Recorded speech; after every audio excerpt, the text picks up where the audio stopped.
साई राम ओम गुरु अध्याय 47 ओम गुरु के आध्यात्मिक भावों की अभिव्यक्ति।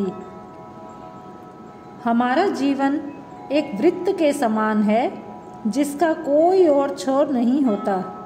जिस प्रकार हिमालय में अनेक रहस्य छिपे हैं, उसी प्रकार भगवान द्वारा प्रदान किए गए हमारे जीवन में भी अनेक रहस्य छिपे हैं।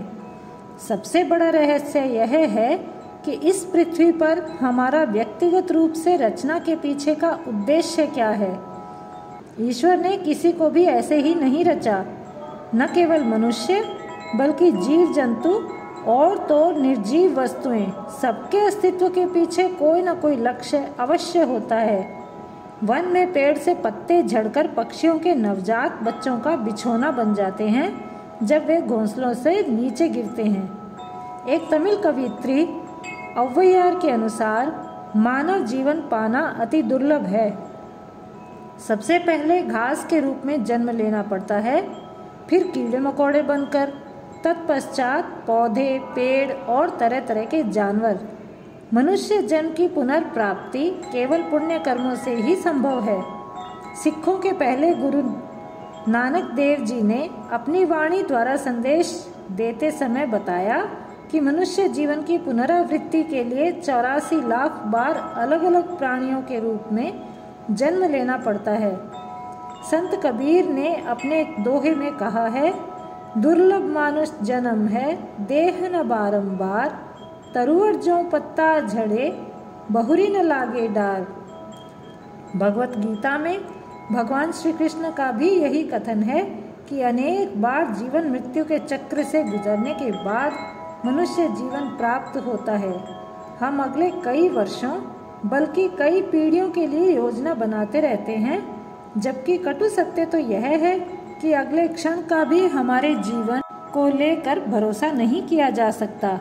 जिस दिन हमारा जन्म होता है उसी दिन मृत्यु का समय भी निश्चित हो जाता है। ओम गुरु ने बताया, मुझे इस तथ्य की पुष्टि महाअवतार बाबा जी से मिलने के पश्चात हुई थी। भगवान का वास हमारे भीतर ही है। इस बात को समझते हुए खुशी खुशी जीवन बिताना चाहिए। हमारे भीतर के ईश्वर की प्राप्ति के लिए इंद्रियों पर नियंत्रण करना आवश्यक है। इसके लिए आध्यात्मिक उन्नति के लिए भी कदम उठाने चाहिए। अहंकार को मिटाकर सबके लिए प्रेम की भावना रखनी चाहिए। 100% ईमानदारी से आस्था रखते हुए यदि भगवान से प्रार्थना की जाए तो भगवान उसे तुरंत पूरी करने को आतुर रहते हैं। उन्हें किसी चढ़ावे की नहीं बल्कि शुद्ध भावनाओं की आवश्यकता है।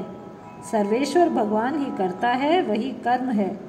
जो लोग इस तत्व को समझ लेते हैं उनके लिए सारे मार्ग खुल जाते हैं, फिर वे जो चाहे पा सकते हैं।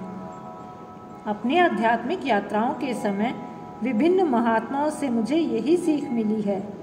ओम गुरु को अत्यधिक कठिन यात्राएं करके बार बार अपना जीवन संकट में डालने के पश्चात अद्वैत ज्ञान की प्राप्ति तथा अनेक सिद्धियां प्राप्त हुई हैं। हम बहुत भाग्यशाली हैं कि हम इस पुस्तक के माध्यम से उनके अनुभवों का पठन करके ज्ञानार्जन कर सकते हैं। सार में कहा जाए तो तनाव को मिटाकर सुखद व खुशहाल जीवन जीने के लिए गुरु शरण परम आवश्यक है। उनके मार्गदर्शन से ही शांत व उद्देश्यपूर्ण जीवन जिया जा सकता है। जय साई राम, जय ओम गुरु।